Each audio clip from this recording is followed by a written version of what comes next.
I was sharing the rum with Patriot last night, and then we played some Sea of Thieves, didn't we, Patriot? Oh, listen to this. Mr. Hobnob. I'm sorry, what was that again? Sea of Thieves? I thought you were,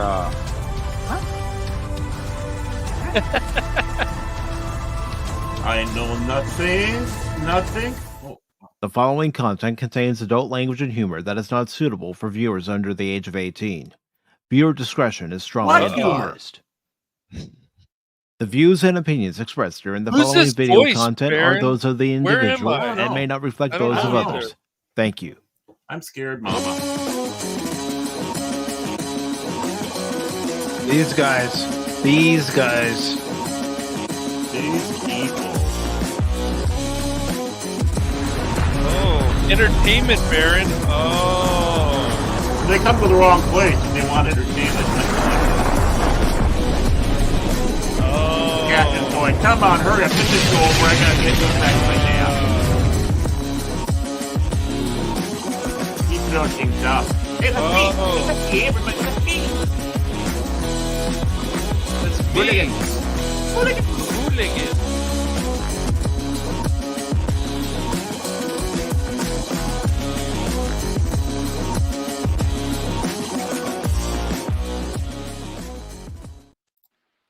Good evening and welcome one and all to tonight's edition of PACIFIC414 Pop Talk, along with Cashmoney007, Baron Orman Tagge, tonight's special guest host, the Smoking Patriot. I am your host, Mike, and yes, 3 out of 4 are pirates. That's right. Let there be pirates. So you're still going out there and auditioning our replacements. I see how that is. Uh-huh. Well, you never know. I might need to call someone in to pinch hit one day. Oh, shit. Okay. Well, that's me. I'm the pirate. Arr. Always. You know, someone might need to come out of the bullpen one day. Didn't know pirates knew about the bullpen. That's interesting. Arr. well, I mean, Well, you know, you are the pirates who don't do anything. You just sit home and lie around. And drink rum? arr. Or steal the rum? Please tell You me, have to please tell me steal you've the heard rum? that song before. I think so. It's from the VeggieTales pirate movie back like 2 decades ago. The pirates who don't do anything. I have no clue. I have no clue. I don't know what he's talking about. Yo. Yeah, neither do I. Neither do I. And I had kids. I had kids. And, we never had really VeggieTales. Thomas the Tank Engine was big in my house. So. Well, VeggieTales. Well, let's face it. As soon as yeah, any of us hears the word VeggieTales, it's like I don't want to watch my veggies. Okay, I know that was a bad joke. I'm full of them tonight. Yeah. You know, you might as well call me a stooge.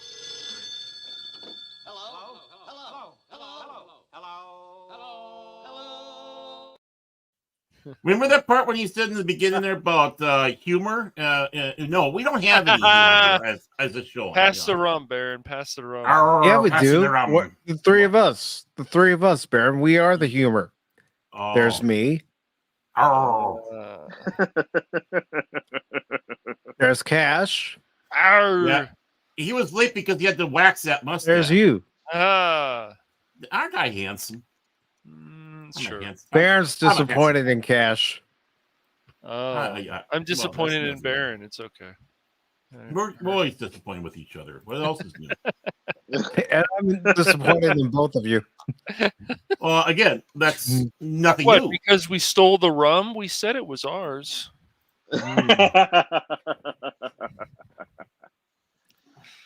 That was for the crew.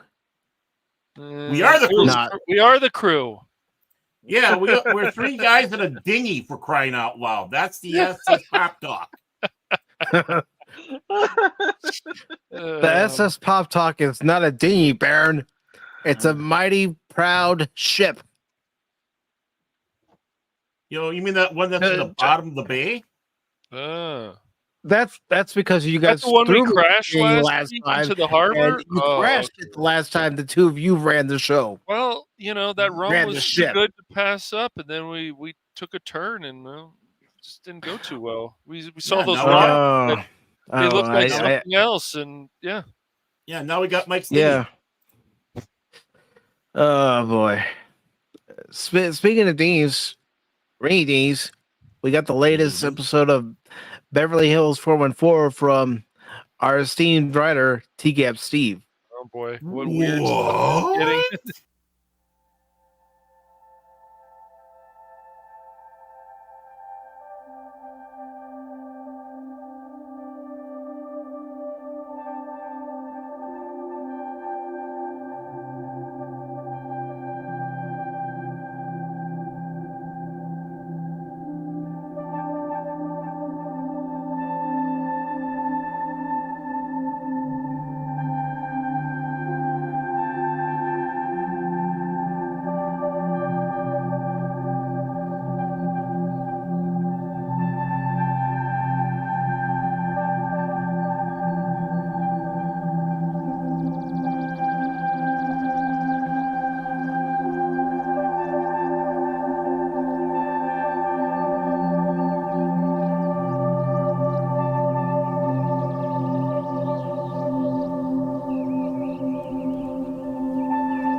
do. Okay. me. Let me get my microphone close to me again after the asshole.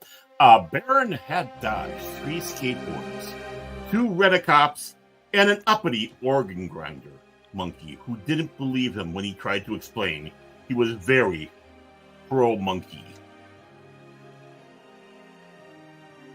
He arrived at Chalupas and Chai, none the worse for wear, and walked right on in.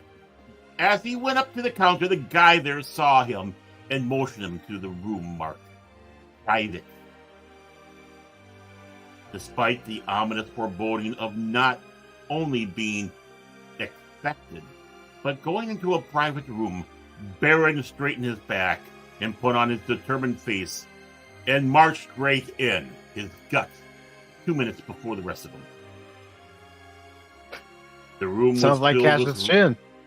Yeah, exactly. Cash got the chin, I got the gut. The room was filled with red and white and pink balloons, red ribbons and rose petals all over the place.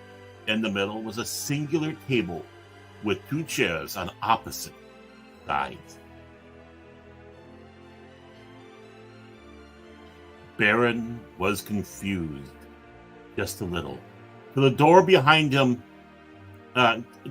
closed behind him, he turned to see, of all people, Baroness von Bonbon. What was she doing back? A second here. Just a second here.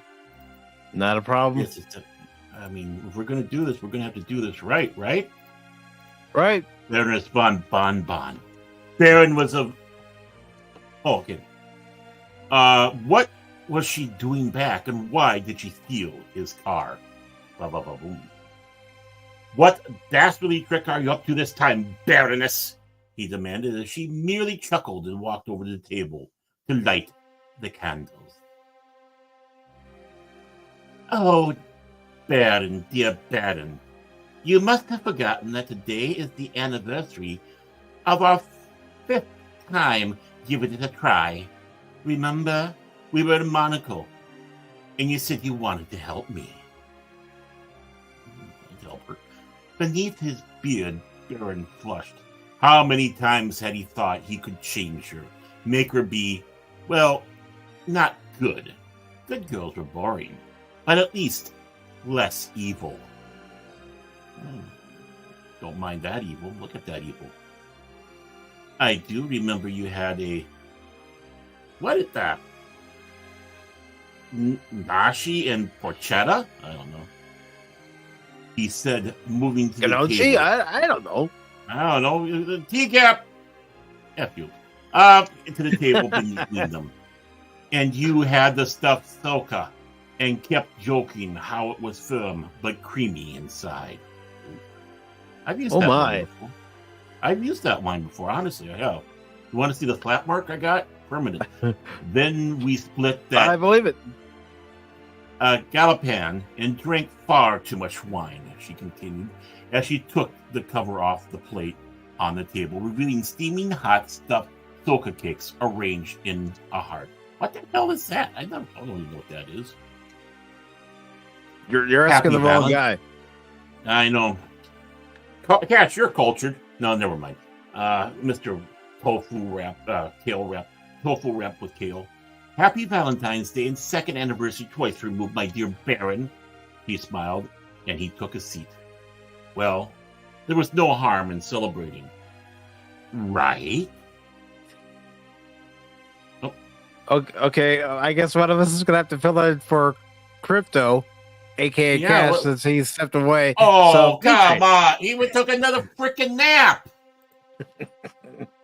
Patriot, I hate to put you on the spot, but can you do your best impression of Cash Buddy?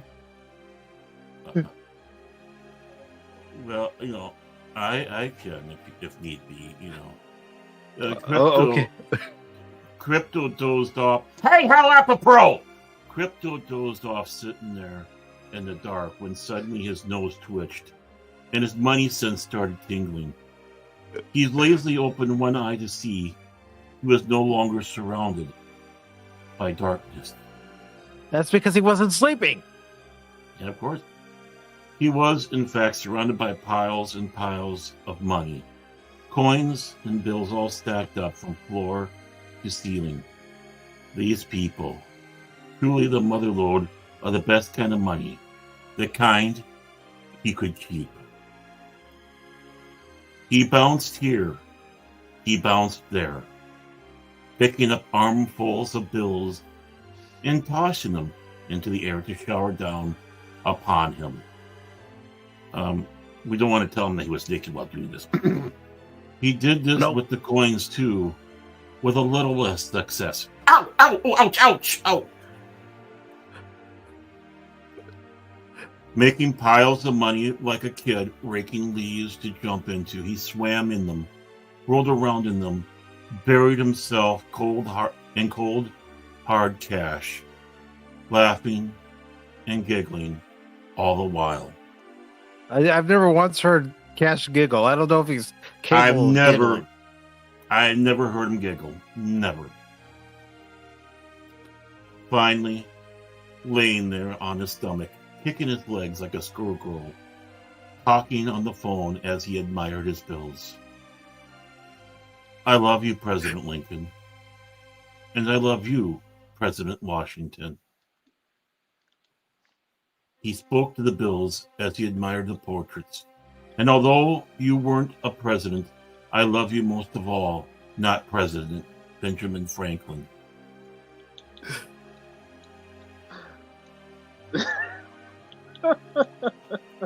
This very special holiday episode of Beverly Hills 414, brought to you by the Hallmark Channel, will continue after the words from Jay Coolers, Russell Stovers, Victoria's Secrets, and Adam and Eve.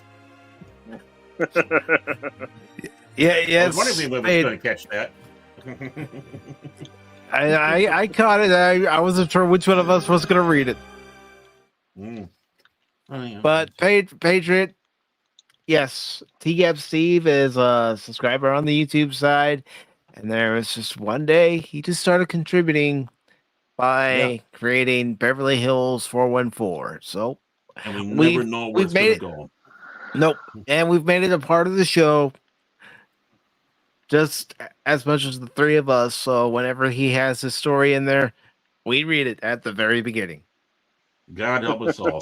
And a special message to Cash Money from his secret admirer. Cash Money can put his change in my piggy bank any day. I mean...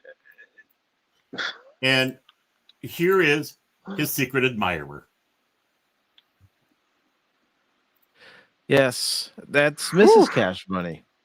Yeah, he wants to be. I mean, with hair like that, it looks like she's going for a Pal World knockoff.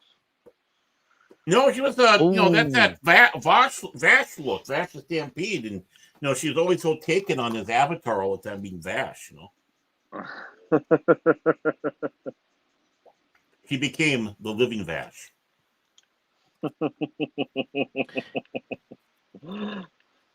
And I want to thank the following over on the Rumble channel for following the Rumble channel. We have Tommy 8807, and we have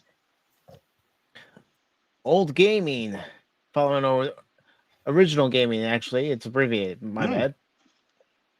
Who you calling old? Following over on the Rumble channel as well, and we have David Bobby following on the Rumble channel. And We Are the Show is now following on the Rumble channel, and Jada Delete is now following on the Rumble channel. Thank you very much. All you guys are starving for entertainment, aren't you? You come to the wrong place. Oh, come on, Baron. don't steer them away after they arrive. Come on. They want to hear us talk about My Hero Academia Season 7 reveals a key visual. I just started watching that the other day. What do you think of My Hero? Interesting. I'm about 3, maybe 4 episodes in. So the kid just got accepted into the school, and let's see how that goes. Well, and just to let you know, Cash will hate me for doing this, but this is a secret admirer. He's been seen down in Fullerton, California.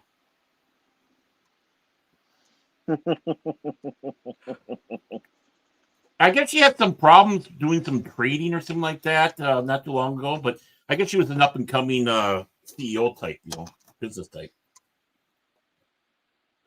Okay. Okay. No comment. No comment from this end. I'm just checking to see if he's still there. I heard everything you said, you goobers. Hey, goobers. Mhm. And while we're on YouTube and Rumble for the first couple hours here, we are going to talk about Vince McMahon, and longtime WWE employees almost surely expect Vince McMahon to face charges following the allegations that were made against him a couple of weeks ago. Okay. All right. But first, let's go ahead and talk about My Hero. And of course, we are going to talk about why Jon Stewart returned to The Daily Show. But our answers, depending on what's said in the article, we might have to say our answers exclusively on the Rumble side. Well, okay. I'm just saying. Based on this headline right here, I'll show everybody as to why. Because Trevor Noah fucked? Because it says here, Jon Stewart says Daily Show return was prompted by wanting to have a place to unload thoughts ahead of 2024 election. So that's why I'm saying we might have to wait and give our thoughts on the Rumble side. So we're not just going to be we're going to leave entertain and go to electioneering. Okay, I understand. Yeah. Yes. But first, let's go ahead and talk about My Hero Academia Season 7 reveals new key visual. Ooh. So let me go ahead and share the article on both ends. He's sharing, folks. Sharing is caring. Well, yeah, I try to share out the links to the articles this way, folks can follow. By the way, you forgot one thing too. You forgot the most important thing about tonight's show: the premiere episodes of Baron Orman Tagge's Meme Madness. Well, I was going to let you plug that. Oh yeah, but just gotta let there's the key. I was going to do the segue. God, man. Oh, I'm sorry. My gosh, man. All right, so My Hero Academia. No respect at all. My Hero Academia Season 7 reveals new key visual. A new My Hero Academia key visual shows off the pros ahead of Season 7. And this is by Megan Peters. It was posted on the 12th. It says, My Hero Academia Season 7 is on the horizon at last. If you did not realize, the hit superhero series is set to kick off this May. When My Hero Academia returns with new episodes, all eyes will be on its pros as the war in Japan is heating up. And now the anime just posted a new key visual featuring its go-to heroes. As you can see below, the Plus Ultra visual put All Might front and center in a smart suit. The skinny man looks sturdy in the face of crisis, and he is leading the rest of his pro colleagues forward. To his left, we can see guys like Endeavor, Best Genist, as well as Eggshot. Sorry, why did they say Eggshot? I don't know. Don't ask me. And to the right of All Might, Hawks can be seen without his usual respirator. Of course, there are two other heroes to note in this visual. Izawa can be seen next to Hawks, and he has on his usual eye patch. The hero is also standing without any aid, so it seems his prosthetic foot is coming along nicely. The truth also applies to Morocco, as the rabbit hero, is sporting a running prosthesis that matches her other bunny foot with short hair to boot. Mirko can be seen, come on, Mike, with a sleek arm prosthetic, and Hatsume found a way to load the arm up with high-tech surprises. If you're ready to reunite with My Hero Academia Season 7, we'll go live on May 4th. May 4th, for some people that's an important day, but for others, we prefer to wait till the 25th of May to celebrate that we're day. Orthodox. Yeah, we're Orthodox. So our celebration comes, because we follow the Georgian calendar, not the Canadian. Not the Kathleen calendar. Mhm. My God. In the meantime, you can catch up on the anime easily enough online. The show can be found on Hulu and Crunchyroll, both subbed and dubbed. So for more info on My Hero Academia, you can read its official synopsis below. And the official synopsis reads as follows: Yuzuku has dreamt of being a hero all his life, a lofty goal for anyone, but especially challenging for a kid with no superpowers. That's right. In a world where 80% of the population has some kind of superpowered quirk, Izuku was unlucky enough to be born completely normal. But that's not enough to stop him from enrolling in one of the world's most prestigious hero academies. And honestly, I have to finish season 6, so Me too. Bill and I both have to finish season 6. Hey. Yes, I like the show, but it's funny because as much as Phil likes the show, he likes Sword Art Online a lot better. He said it's now his second favorite anime under Star Blazers. Yeah, that's what he said. Wow, yeah. Well, it's a good show. It's a good show. That's high praise from Phil. It is. He can't get enough. It's like crack to him. So yeah. But yeah, it's and of course, Smoking Patriot is a Sword Art Online fan as well. So, I mean, I'm more invested in that. Like I said, I just started My Hero Academia, and it looks good, interesting. But Sword Art Online really got me grabbed in. I mean, Sword Art Online is crazy. There's going to be a few things I think as you go on with the show that you'll be like, that doesn't seem exactly right. But overall, I would say that a lot of really good drama, action, of course, and story building and character building, and a lot of things you enjoy, Baron. So. By the way, I just got to bring one thing up here. I just noticed I had breaking news come through here, and I wish I could say I was surprised by this, but I'm not. At least one killed in shooting at Kansas City Chiefs Super Bowl celebration. Yes, and 22 now injured. Yeah, I know. It's horrible. Can't people just behave themselves? This is the time of celebration. No, they can't. No, there's always going to be somebody that wants to ruin the fun time for everybody. Yep. In 2000, yep. Go ahead. I was going to say, unfortunately, for one person, their life was ended because of that jackass. Right. Yeah. And don't look. It's not. Just celebrate responsibly if you can help it. You don't have to go turn over police cars, set them on fire, loot stores, shoot people. It's just. And that's the people who won. Wait until you see the ones about the ones that lose. That's one thing I've never understood. When a team wins, fans decide to riot.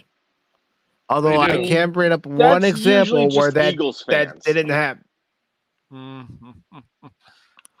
Well, yeah, and somebody eating manure what about in LA? You'll say, the Lakers win. There's a riot.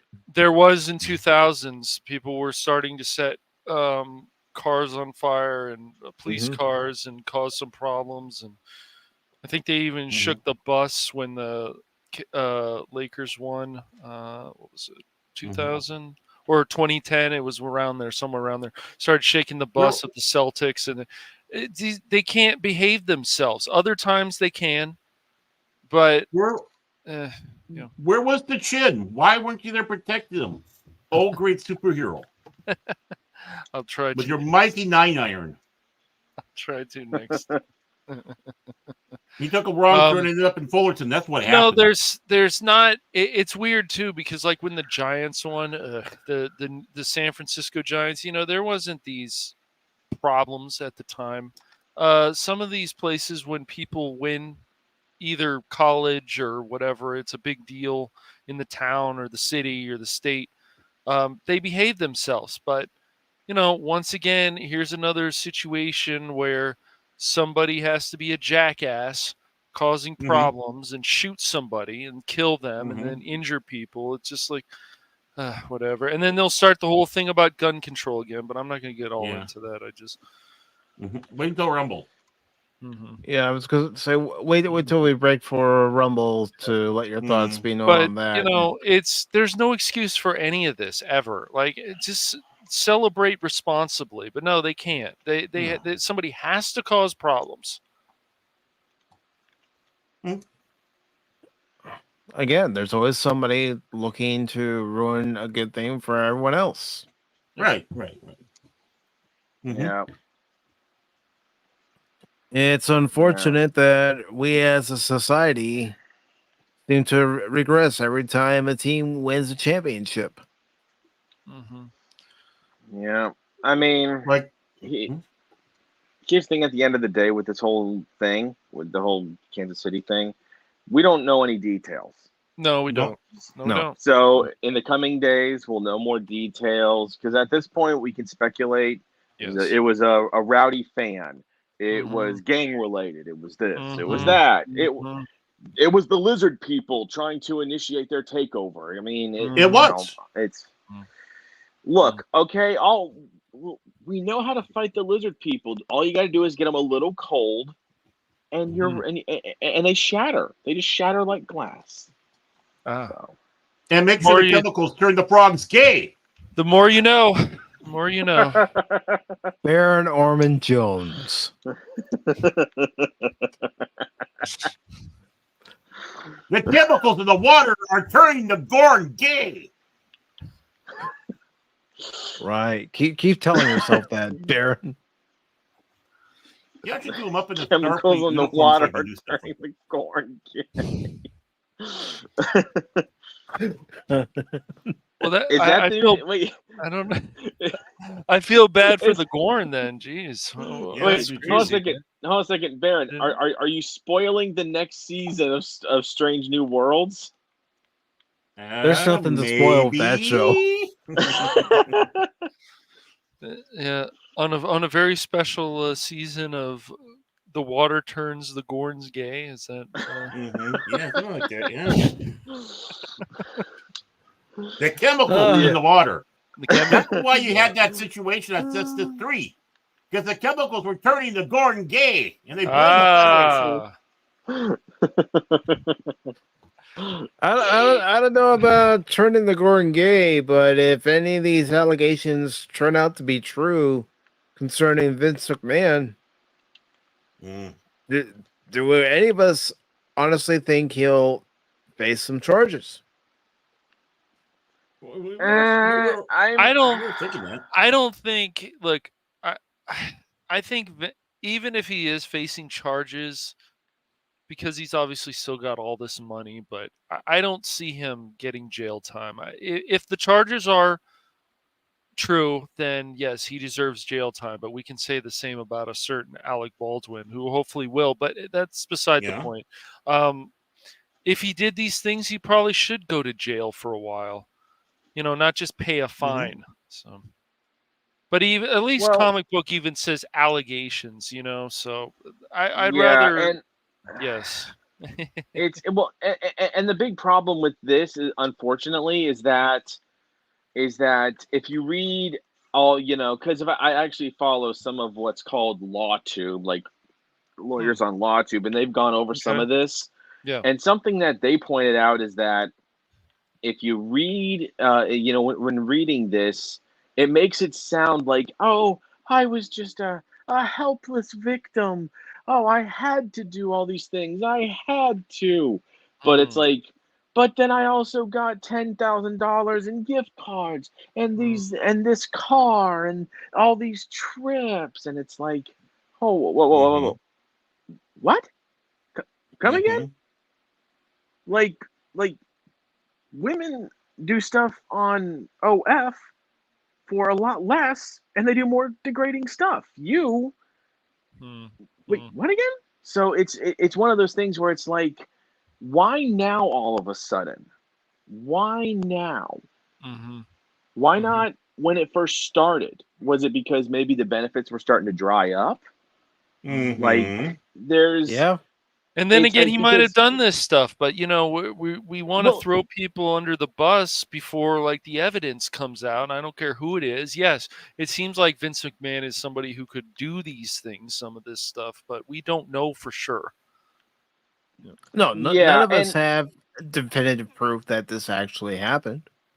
Yeah, and that's the thing is that because remember, everything being reported is only being viewed from one side. Of course. And if you don't like Vince McMahon, then you want to throw him under the bus, just like the people who didn't like Johnny Depp yet liked Amber Heard or Amber Turd. Yeah, so that's just the way I'm viewing it, is that she brought these things in. She had no issue with all, because here's the thing.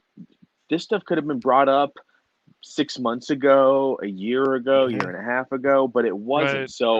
There's a reason why now all of a sudden it is, which means to me it's like, look, even if Vince did do this stuff, okay, it's kind of hard to believe that you just so willy-nilly went with this. Again, there could be a whole nother side of this that we don't know, but we're only getting one side of the coin.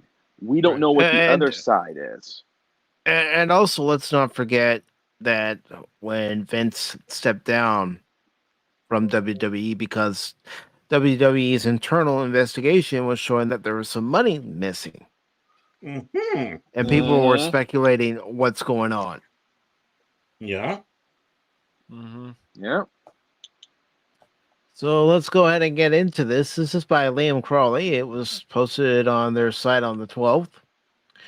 And it says, longtime WWE employees almost surely expect Vince McMahon to face charges following sex trafficking allegations.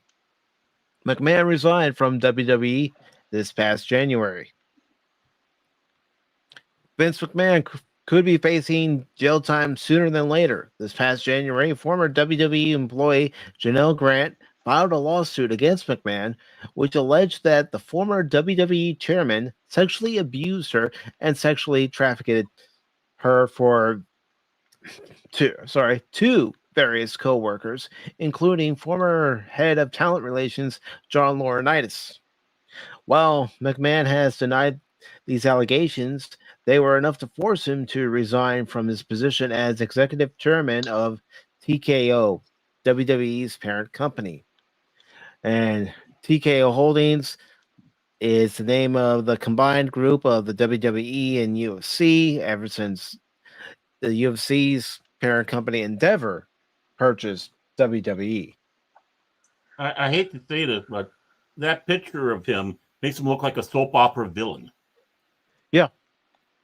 Yeah, I mean, the dyed eyebrows, dyeing his hair and then dyeing this mustache, this caterpillar mustache. And I'm not being snarky about it. He looks like a soap opera villain. Yeah, he does. He absolutely does. Goes on to say, while McMahon has denied these allegations, they were enough to force him to resign from his position as executive chairman of TKO, WWE company. WWE has soldiered on. Sorry, for some reason I can't read tonight. Has soldiered on without McMahon hosting major headline generating events like WWE Royal Rumble and WWE WrestleMania 40 kickoff, but the Vince McMahon story will not be going away anytime soon. No, I wouldn't see how this would be going away anytime soon. No matter what WWE does for their product on TV to try to take attention away from this whole scandal, people are still going to be talking about what Vince did. So it goes on to say more details continue to emerge in the latest allegations against Vince McMahon. As reported by Fightful Select, numerous longtime WWE employees personally expect that McMahon will eventually be charged, as it is believed by many that if the feds raided Vince and got his phone, they'll almost surely find something.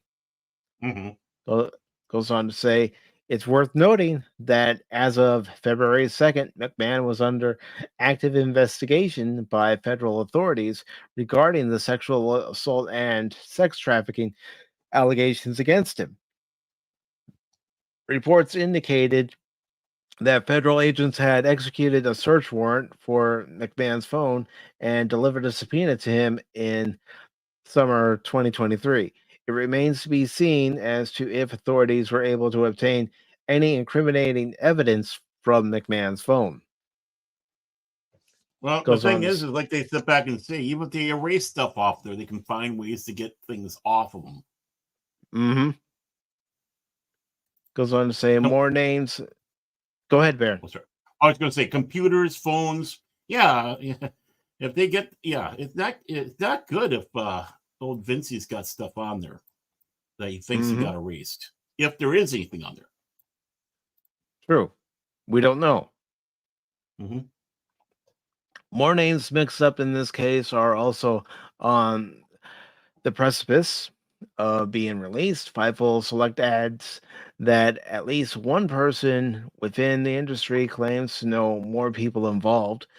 They've noted that while they have been contacted by reporters and attorneys already, if these additional names involved aren't identified, they will go public with the information themselves. Fightful confirmed that, other potential victims have been identified and contacted by attorneys and media outlets to gauge interest in taking public action.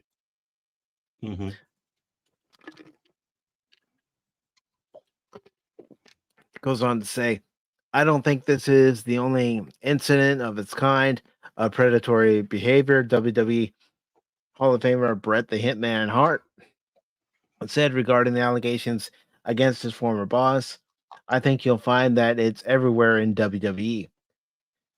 Sex trafficking convictions range in prison sentence durations, with some states issuing a minimum sentence of 5 years, while others carry upwards to 20 years. Felony sexual assault convictions carry a minimum prison sentence of at least 1 year. And you know what? This is the cold, harsh reality. There are people in the wrestling industry who would love to see Vince McMahon brought down to the lowest of depths. Yes. Yeah. I mean, didn't The Rock also just join like the board or something like that of WWE? Yes, he did. Yes, he did. I'm not going to lie, it's very convenient timing. It's very convenient. And I was also noticing that some of the, I don't know why they popped up on my feed, but some of these wrestling pages that they have there, they're saying that WWE is doing the best job possible to erase Vince McMahon right now. Well, not only Vince McMahon, but they're also erasing Brock Lesnar because he's allegedly, I'm going to make sure I say that, allegedly linked to everything that's going on with Vince. And you're right, Baron. It is going to be hard for them to erase Vince McMahon from WWE completely, considering he spent time as a commentator as an on-air personality. I mean, what are you going to do? The whole feud between him and Steve Austin in the 90s? You're just going to erase that and act like it never happened? Right. I mean, he was almost everywhere. He was, in some ways, sometimes more well-known than wrestlers themselves with his self-promotion. Yeah. Yeah. And go ahead, Pete. No. This whole thing just smells to me. It just smells. I'm not saying Vince is an angel, but the same time these drop, The Rock, who got his notoriety from the WWE, joins the board. So all of a sudden, one thing drops, so that way this guy is forced out, and another guy who is of great legendary status in his own right takes his place. It's like, kind of convenient this happens within a very short time span. Oh, yeah. True. So it's hard. Coincidences don't happen very often like this. Yeah. So. Yeah. Well, and, not just that. That's why we're get back saying, to allegedly. And get back to what you were saying, Barrett, is occasionally I'll still read some of the wrestling dirt sheets just so I know what's going on.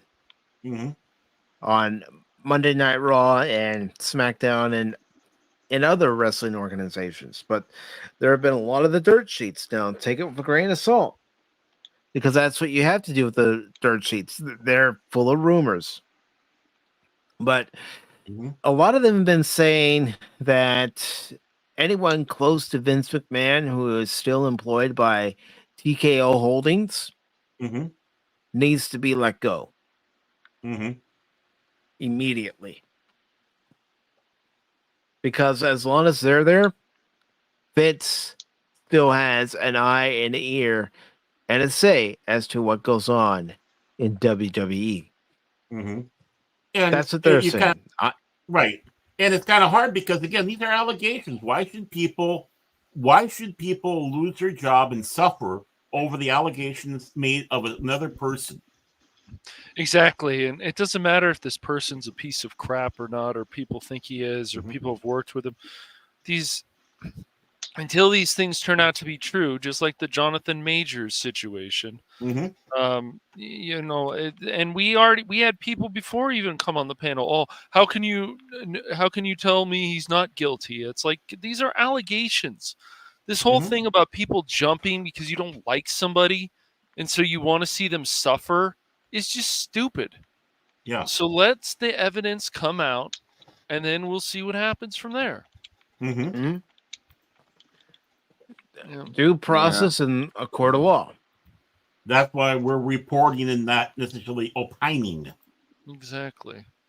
Yes. Is it possible it's true? Sure. It's also possible a lot of this may not be true. It also is possible that somebody is trying to throw somebody else under the bus again. That never happens. Who has money? Oh, hell no. No, that never happens at all. Yeah. And the thing is they know that he's had a troubled history. So they figure, now, this is going to the fact that you're trying to railroad him, right?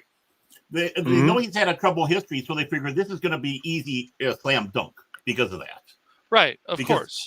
Right. So I'm just going off of what if there. I'm not saying that's the case, people. I'm just saying a what if. Yep. We have to look at everything because chemicals in the water are turning the Gorn gay. Ah, yes. Somehow that connects. Commodore Alex Jones says so. And we have FKH 2005, also known as Tim. It says due process. What's that? Never heard of it. No, never. I haven't heard of it either. And I can understand his comment because nowadays you're guilty until proven innocent. Right. Because of a bunch of idiots on Twitter, TikTok, social media has done so much damage to people. And this is one of the reasons. Then these mobs get together. Oh, we're going to throw him under the bus. Yeah, finally, we're going to get him. We're going to get this person. We're going to get. And then when it doesn't turn out to be true, then they go, oh, he's still this. It's like, how dumb are you? Like, seriously. Well, Let's let the it's evidence come out. There's a lot of people, and we've already heard from even some of our other friends.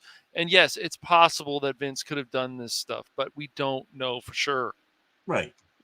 Well, it's so easy to throw everything. Oh, this is Twitter, X, whatever you want to call it, Facebook, Right. whatever. Yes. But the thing is, this stuff has been happening since there's been a press. I mean, if we take a look again, I brought him up before. I'll bring him again. Fatty Arbuckle, Roscoe Fatty Arbuckle, and the yellow journalism that was done against him, where it destroyed the man. Literally, it destroyed the man back then.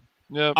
Even before OJ, I mean, you had stuff in the 80s. Kennedy Smith, the nephew or whatever of Ted Kennedy, when he was accused of inappropriate things down in Florida, and that's when the big the infamous blue dot came into, because they put the blue dot over the person accusing him, because they had to have the court case, cameras in the room there. But of course, what was it? Well, they had to make sure they dropped the Kennedy, even though he never used Kennedy, to sensationalize it. Not that I'm a big fan of the Kennedys. That's not the case. But the thing is this is, a big party, Uncle Ted's place, supposedly some inappropriate things. I mean, they all fall into place, and we find out later it wasn't true. Look at the poor guy with the Atlanta bombing. Right? Yes. The rent-a-cop, right? He wanted to be a real cop. He rescues. Right. And what do they do? The feds and the media start saying he was guilty. They didn't do the allegedly. He was already guilty. Yeah, Richard and hounding Jewell. him. Yeah. And they're dragging his name. They're sneering that he lived with his mommy. Well, yeah, he was taking care of his mother. Yeah, how terrible. As a good son would. Yeah, how horrible that thing is. Right? So I mean, it's before it's before OJ. I mean, OJ is just one of the symptoms of it. Yeah, oh yes, but it's definitely. always been happening. If people can sit back and say, going back to Roman times, that Cactus was not exactly forthcoming with the history of the Caesars. I mean, there's still people who think that Kobe did what he did in Colorado. Well, he made poor judgment, but he didn't actually do that to that woman. I just don't want to use that word on YouTube. Yeah, I know. I don't feel like it. You don't feel it. You don't feel it. Great. Yeah, it rhymes with great, but no, really, it's just these things are not always. And there's still people believe, oh, I know he did that to that woman. I know he did that. He made poor judgment. And his wife, Vanessa, his wife at the time, should have slapped him upside his head. But he bought her a really nice ring. I'm just saying that we have to get the full story. I still would like the full story about Dustin Hoffman. Supposedly he did such horrible things on the set of Tootsie to people and sexually harassed them. Well, they tried to ruin his career, but I know he's coming back in Kung Fu Panda. But I want to see the evidence. Oh, but that was 30 years ago or whatever. It's in one movie. Longer. Right. If he was doing that, he would have a history of that on his other films. Yes, he would. Well, and then you get like Cowboy on Up. I mean, but then you get like the what was it? That one NFL kicker. He was like a rookie. He was like a prodigy NFL kicker. He goes to this party, okay, and then where this chick says that he did stuff to her, if you catch the drift. Right. And then and then so he's arrested all because she said it. No evidence, no nothing.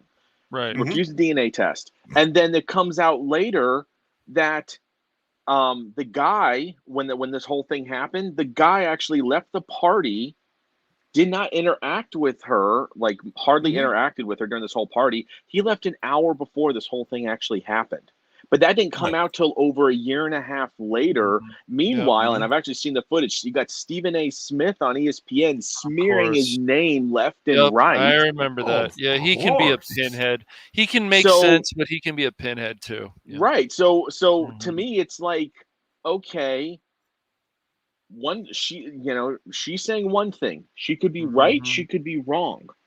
But the thing is that we've had so many false allegations over the years. You look at Duke Lacrosse, mattress. Yes. Oh, yes. That's a big one. That's a big one. Yeah. That lady, that young black lady, because I can't think of her name now. She tried to ruin those people's lives, and she did a pretty good job for a while. And if you watch the 30 for 30, even like, you know, it was nice when people finally said, "Oh, well, we were wrong." It's like, well, you guys just continue to jump and want to get your pitchforks out and your torches. Just that's the way it is. The same with the Trevor Bauer thing when it came out. Like, I can't blame the Dodgers for what they did, but he ended up being innocent, and it's like, do you bring him back? It's like, no. But then other people like another Dodger who got caught again in more of like a sexual harassment or some kind of abuse of a woman. It's like, well, we can't deal with this guy anymore, even if he's a talented pitcher, because we tried to defend him before, and then you know what I'm talking about, Mike. Urias. I know, but right, yeah. But you know, Urias pretty much gets to get away with it. Oh, but Trevor Bauer, you know, what team's going to want to take a chance on him? Right. Exactly. Of the 29 teams, because I'm excluding the Dodgers. Right. What team's going to want to take a chance on him? What team is going to want to have the press constantly there and saying and doing whatever? And every time they see him. Yeah, and that's just another example. But Urias, it was like, okay, the allegations turned out to be false or whatever. They tried to help him. Then the second time, the Dodgers like, no, we're not going to do this. It's like, you're a talented pitcher, but we can't have you on the team. Unfortunately, this is what happened, and they had to make the decision. But other times, as we know in these organizations, they make the wrong decisions or they jump. Like, I do feel bad for Trevor Bauer, but it's just, stuff is a mess. It's a mess. Well, look at something that could have caused a really huge mess too. And one of the reasons why the quote-unquote Reverend Al Sharpton should still be in prison today for it and never got anything but a slap on the hand. Tyrone Brawley. Remember that? Where he cooked up a false case of a racial attack. And then that man is still doing race hustling. That's right, YouTube. I said it. So come after me. Come on.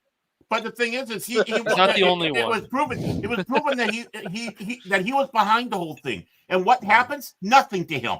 Not a damn thing. And he's guilty of it. And that's not allegedly. That's proof of that. Yep. And let's take another thing. Like you were sitting back saying before about the player where he left an hour before the supposed thing happened. Let's look at the lynching. And I do mean the term lynching of Clarence Thomas with the Anita Hill bullshit. And their one witness up there is claiming that he was doing these things before she even met him.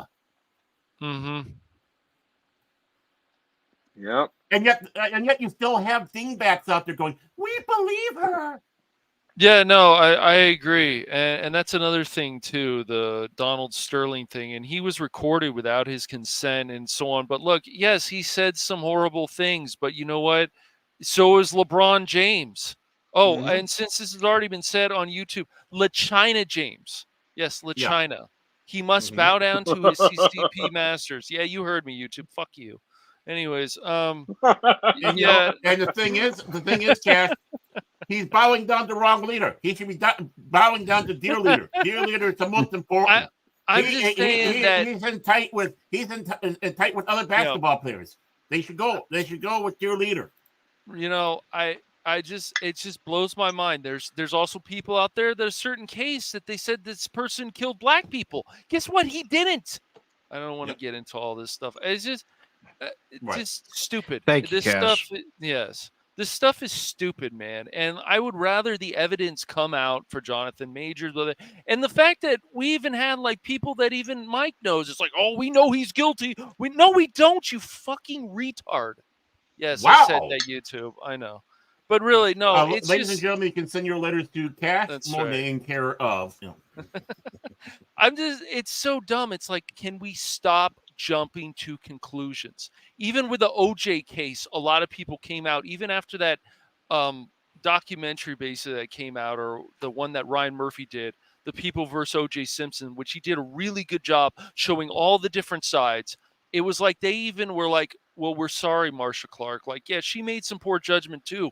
But still, it was like, look, we need to apologize to these people. It's like, it took you long enough. Because people were not always sure on both sides about the OJ situation. And, we know the truth now. But it's just all this stuff is crazy. It's the same with Cosby. Did all those women, did he do that to these women, all of them?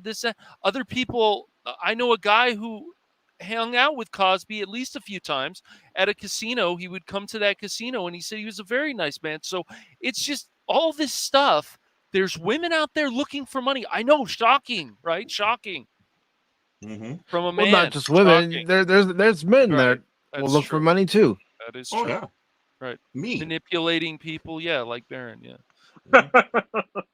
I'm working something up to get your money cashed. One of these days, I'm going to spring it live right here on this show. Yeah. Because I want part of that money bin of yours. I know. I'll try to share it with you. Just like the rum. But yeah.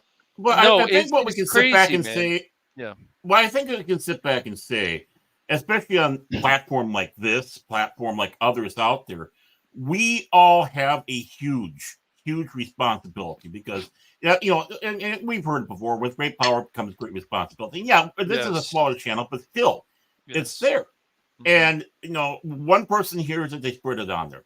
And the most important thing is, even as commentators expressing, opining an opinion, you have to be extremely careful because what you can say might destroy somebody, literally destroy that person, even on a show like this. Exactly. And that's why I think, whether it's Vince, whether it's, it doesn't matter, anybody down the road until we see what it is, until the court case comes up. I mean, about the only person that we give a pass on is Alec Baldwin because there's just enough stuff that already came out about that. Yeah, there's already enough evidence against him that.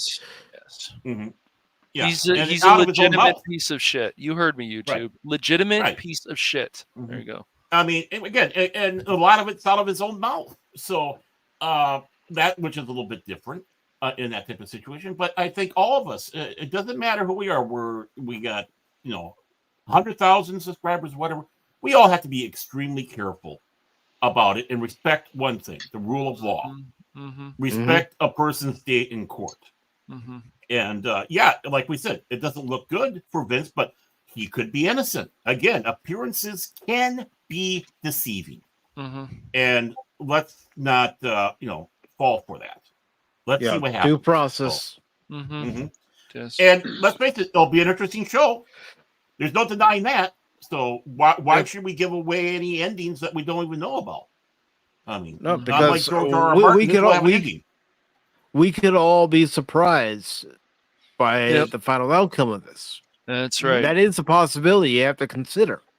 Right. It's just like the Gina Carano thing.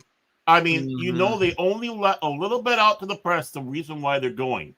They got a shit ton more of other stuff behind the scenes, and it's not looking good for Disney, but we still have to see the day in court. Exactly. I think there are people who are nervous about this, and not on Gina's side.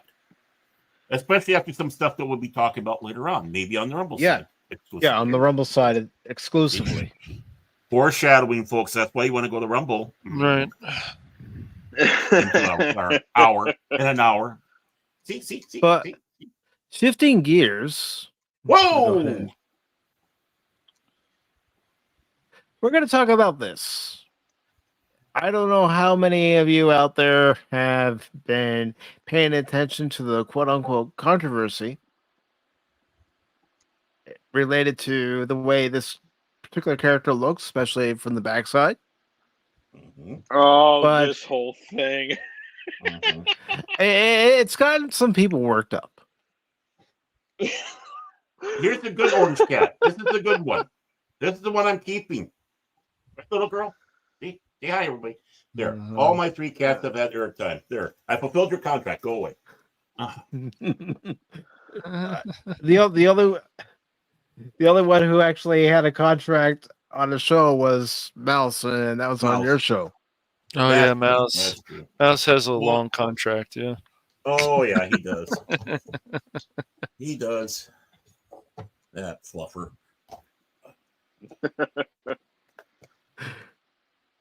Whoa. What? Okay, I'll pretend I didn't see that. So this article was posted on the 9th. It's by Spencer Bakuli, and it says Celebrate director rejects criticisms of lead character's sex appeal. I don't want to see something normal. I want to see something more ideal. Huh? We'll get into that, Baron. We'll get into that. We got to get into the article first. I know we are, but just that headline is like, what? Don't forgive me for doing that. Starts off by saying you love to see it.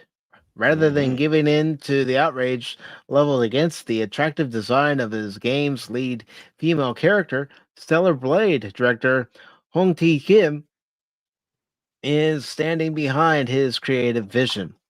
Yay!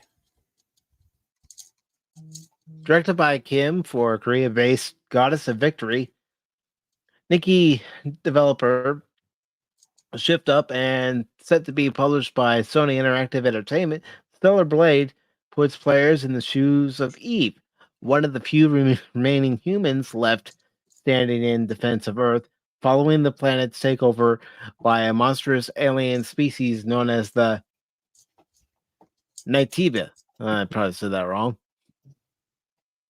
Come on, Cash, where are you? You gotta help us out with this. This is more your area.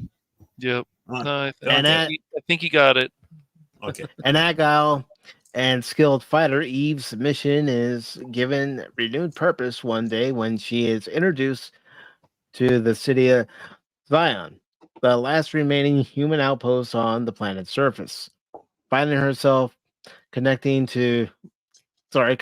with Zion's residents, the heroine then resolves to put her abilities to use protecting Zion from any and all Naitiba threats, as well as unlocking the secrets of the mysterious robotic mother sphere worshipped by the city's residents. Come on, Mike, speak.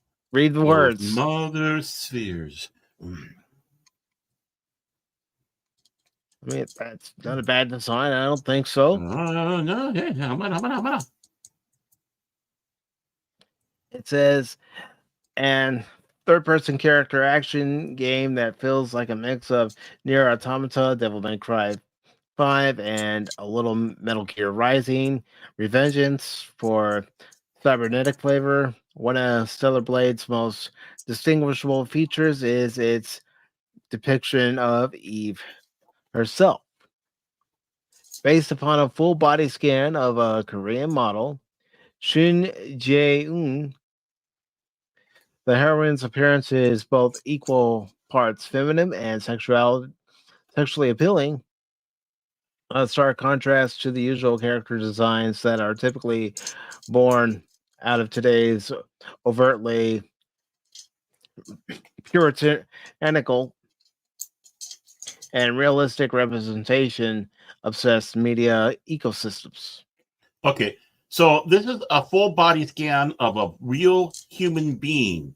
Yes, and and people are saying about not proper. This is a person. How can you? This isn't something that was just made up from some horn dog like me behind a computer going, yeah, bigger butt. Oh yeah, let's get the boobs.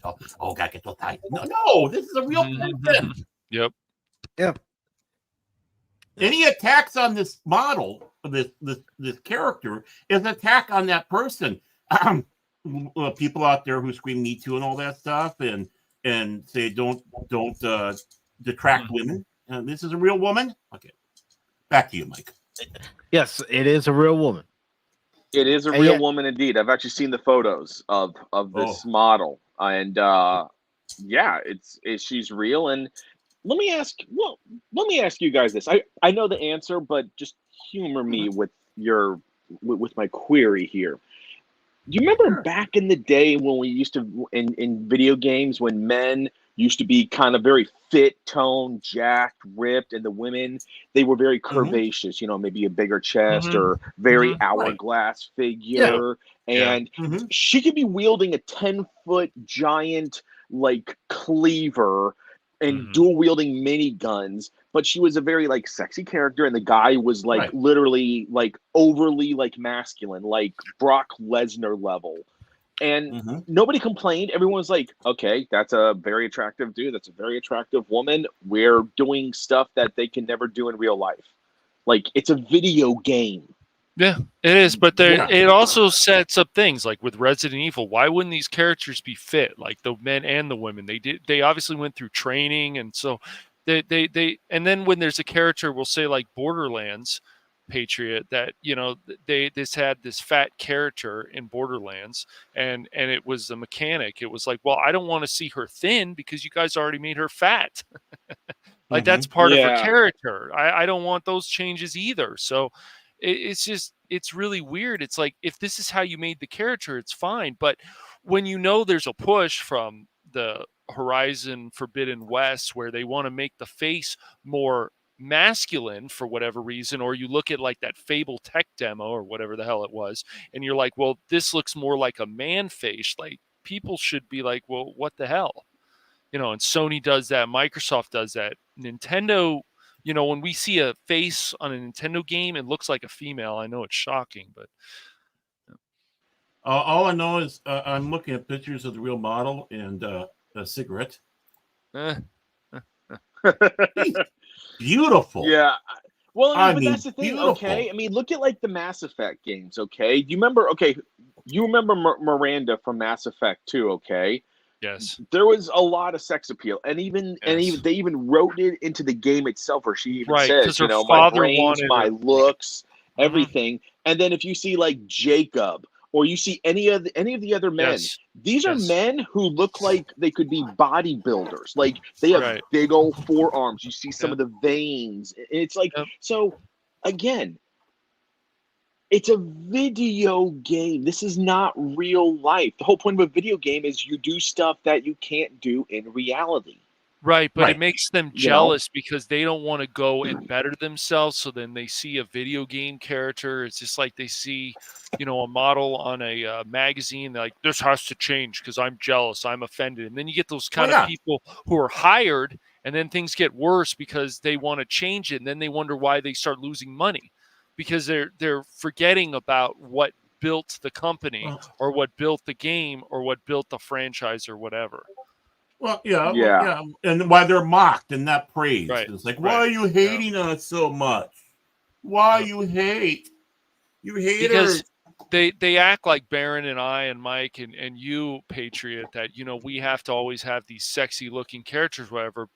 In reality, many people, if you even talk to them, would say, I just want interesting characters. You know, it's and you can tell when there's a push for something when it's like, this doesn't look right. I mean, you guys had this and then you have this. So if you want characters that, you know, aren't exactly attractive or whatever on the screen that you're playing with, then, you know, make them very interesting. So we've seen that too. And some of them have been, just like that woman from Borderlands. She's a perfect example.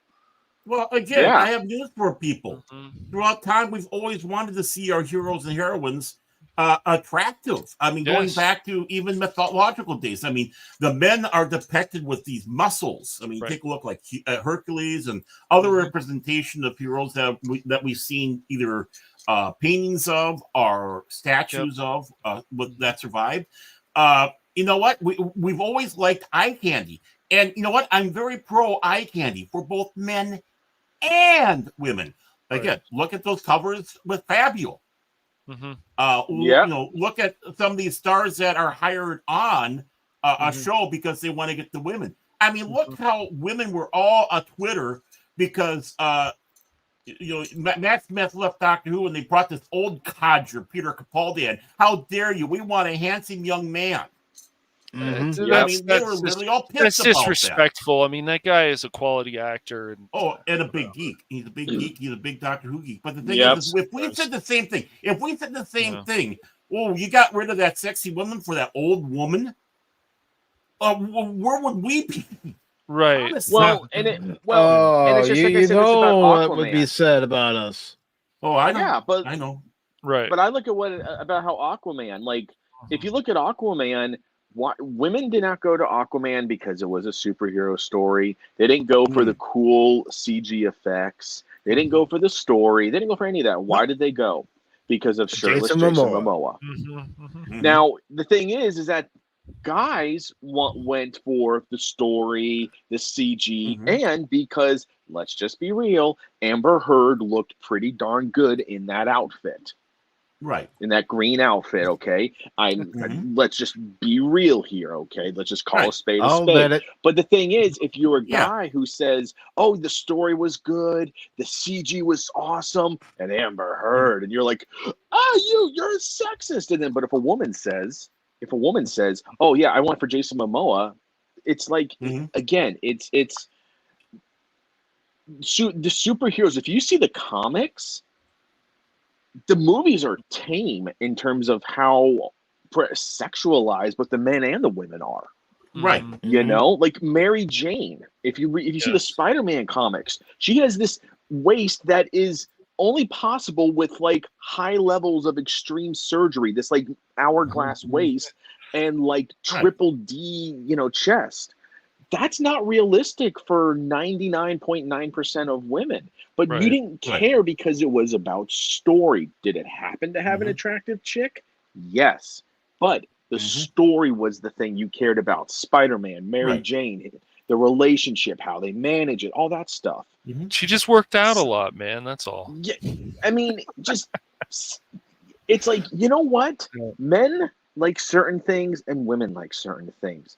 Right. Let's just like our certain things and not try and beef about it.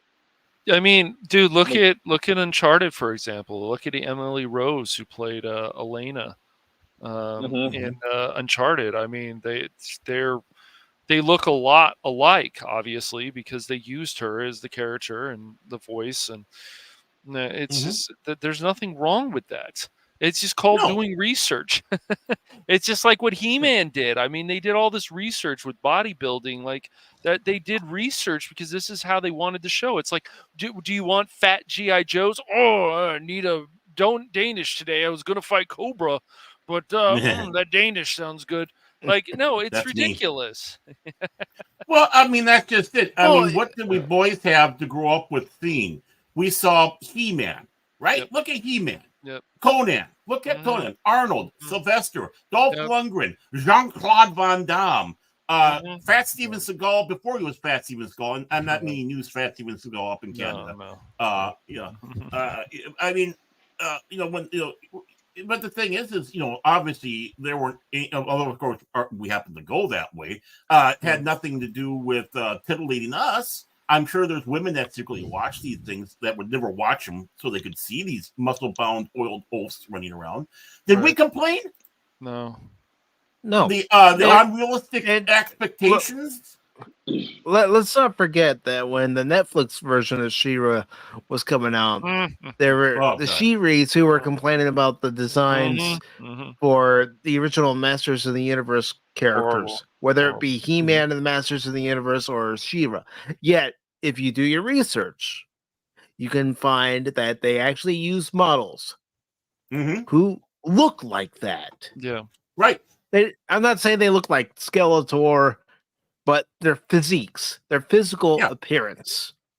And then when they do stuff, right? And when they do things like, oh, here's a fat character, like, you have to care about me fat, instead of just continuing to develop the character more and say, yeah, I'm fat, I don't give a crap. Like, it's they don't do that. It's like, you have to feel sorry for me. Like, that's not a well-written character at all. They keep doing that kind of stuff, and you're like, right, you got to stop, guys. It's one-dimensional. We need more characters that are more than one-dimensional. I mean, we talked about this over and over again, but it keeps happening, Baron.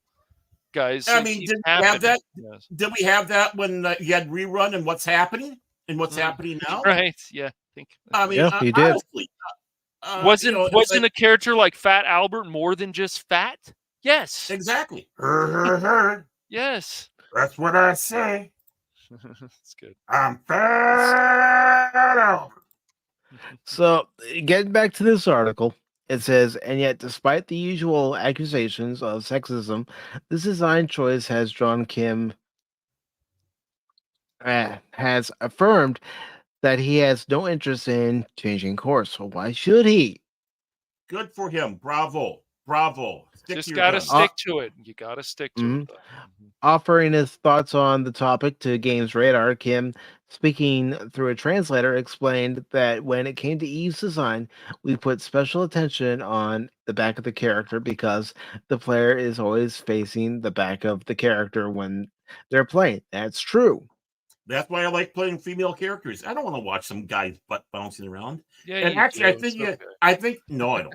By the way, I think you got the translation wrong. I think the translation went "fuck you, Win, fuck you, Dolphin, fuck you, Win, fuck you, Dolphin" was actually what he was saying. That's what they see the most of. He elaborated on the team's creative philosophy, so we thought this was pretty important. Opining that the choice to present a character with such a sexually appealing design has become somewhat of a brave thing to be going on for or attempting, Kim told the outlet that in terms of the very harsh reaction Eve may elicit from global audiences, i.e. terminally online Westerners, I personally think that compared to movies, animations, manga, and so on, people are especially strict toward games. In games, there's all the views that people have, which are not always positive about unrealistically beautiful characters. Yet, again, the actual model, she's gorgeous. She's beautiful. Oh, she is. Oh yeah. You know, who would have thought? You know, here I was, 1980, in the 1980s. Oh, when we get to the 2020s, we'll have flying cars. No. I'm a blue-haired land wheel, and pretty girls offend me. Gotta get rid of them. Okay, Gorlock. I'm Gorlock. Yes, okay. I was literally about to say that, Mike. Dang I was Gorlock. literally about to say that.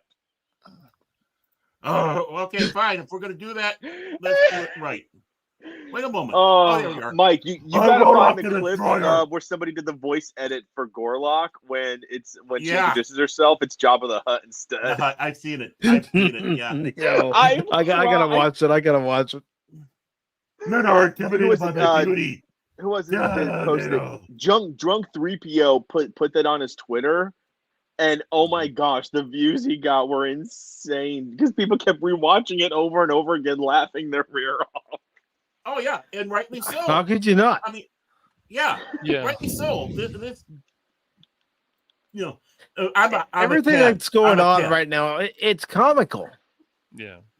Oh, it really is. Like, it's because here's the thing: is that I feel like over the past, say, 6-7 years, so much craziness has happened. Whether you're talking in pop culture, in social dynamics like men and women, or in politics, or this or that, fill in the blank, really.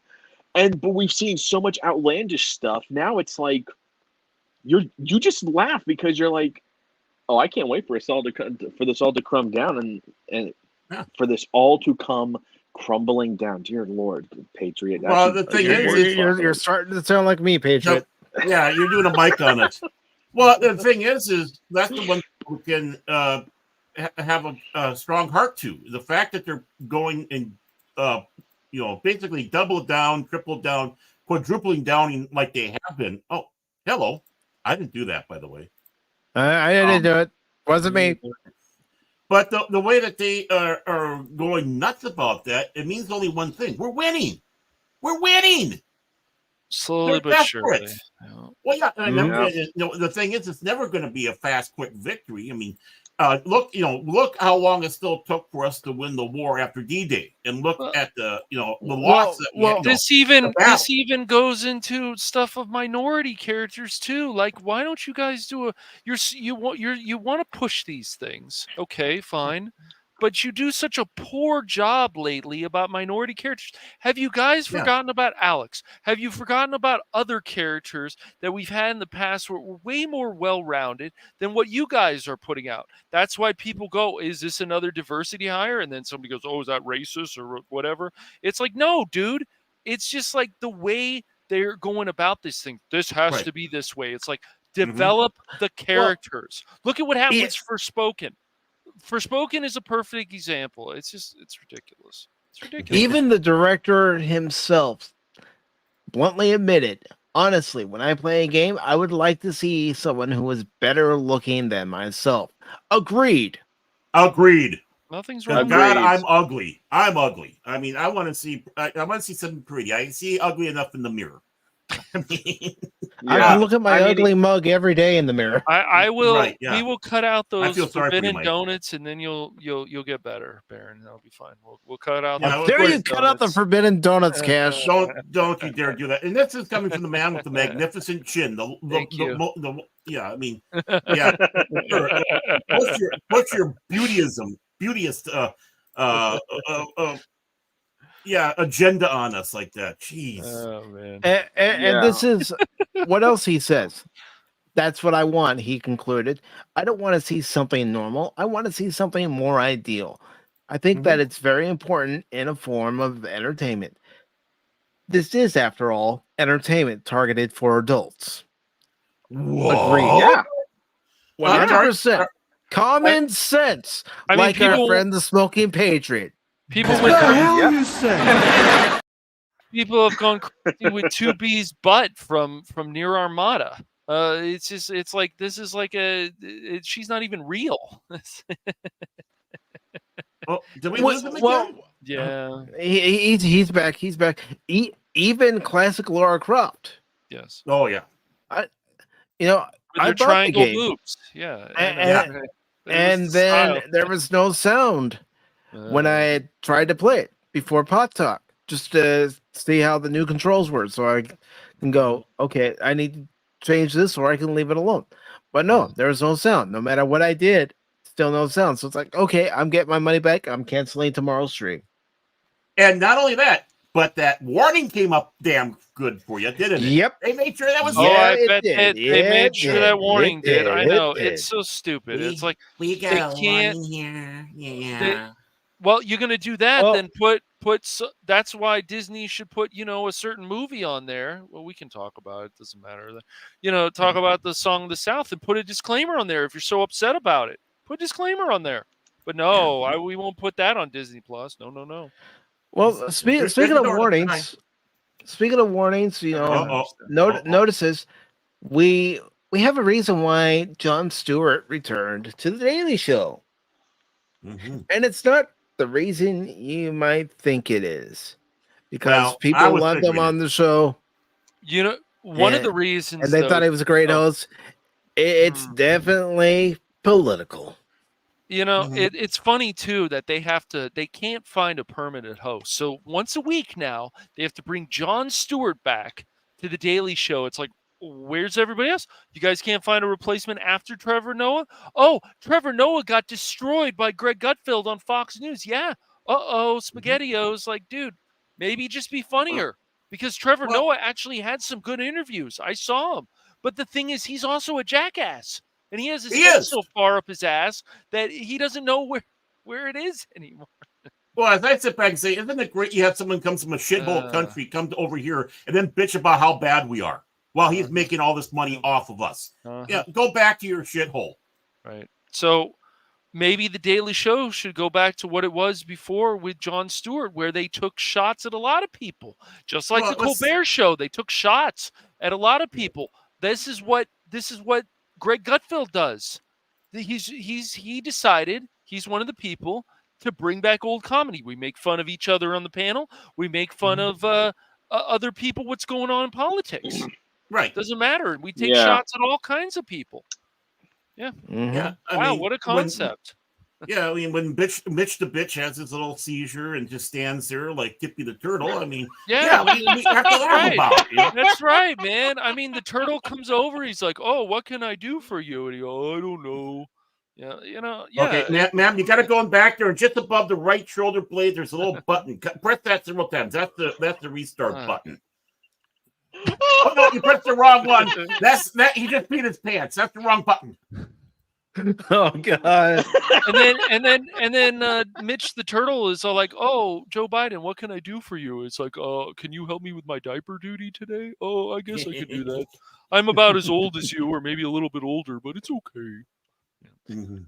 Oh boy! So this article comes from the Hollywood Reporter.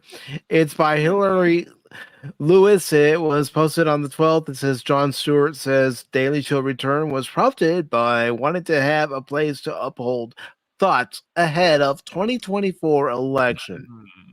Oh, by the way, I do have a follow-up I found. I have found. So I'll let you start with this, and we can go into the follow-up I found. Okay. Stewart also weighed in on the changing media landscape and his Apple TV exit before returning to host on Monday nights, the Comedy Central late night show.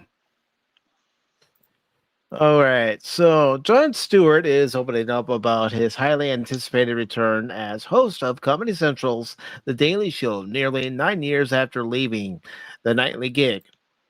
Appearing on Monday's CBS mornings before returning as Daily Show host on Mondays through the 2024 election, Stewart said it was indeed the political environment that brought him back, while also sharing that the move was influenced by his departure from Apple TV Plus over creative differences. Go ahead and play that clip that we love to play. The hell you say? I think it was out when you wanted it. Yeah. Yes, it was. In other words, John, you suck. Try to do better. No. Okay, bye. That's it in a nutshell. It says, I very much wanted to have some place to unload thoughts as we get into this election season, Stewart said, then referring to the problem with Jon Stewart not moving forward with a third season on the streamer. I thought I was going to do it over at, they call it Apple TV Plus. It's a television enclave, very small. It's like living in Malibu. They felt that they didn't want me to say things that might get me in trouble. Mm-hmm. I have a hard time believing that, but that's what he said, and he says he was going to say stuff about China, and they didn't want him to say things about that. Well, so, yeah. Oh, that part I can believe. But knowing the political atmosphere of Apple, just you know. It says, though he has thought Stewart joining hosts Gail King, Tony. I'm not even going to try pronouncing his last name. I mean, I could try. Dooku Pill. I don't know. I don't even watch CBS this morning. That. I don't watch any of the morning shows. Yeah, I don't either. Why should I? I have better things to do, like sleep. I mean, Nate for me, Burleson. it's called work. Yeah. What's that?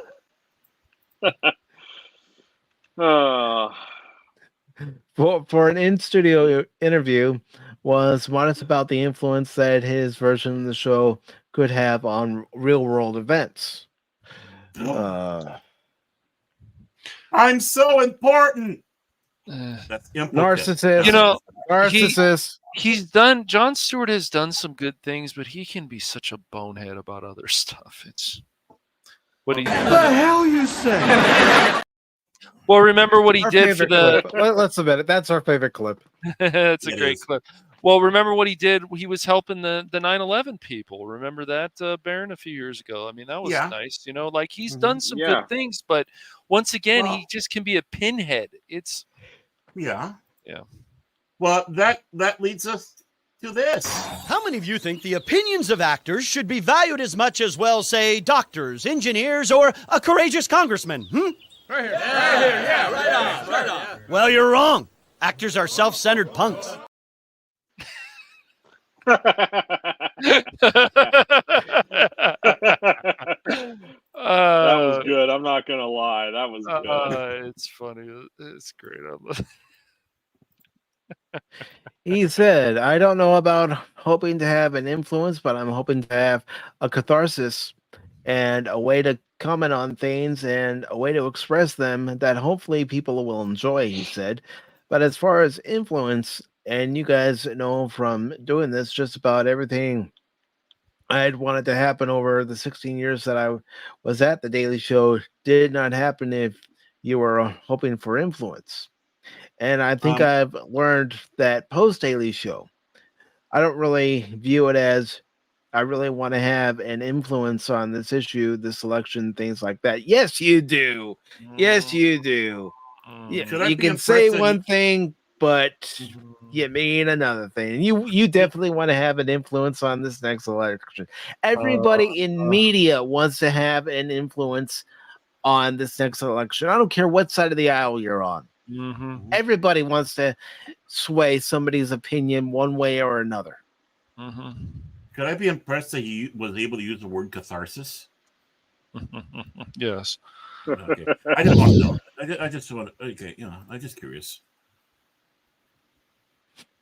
Just weeks after the 2016, Stewart had a similar approach, speaking at an event in New York, quickly rejecting arguments put forth online that his version of The Daily Show could have influenced the results.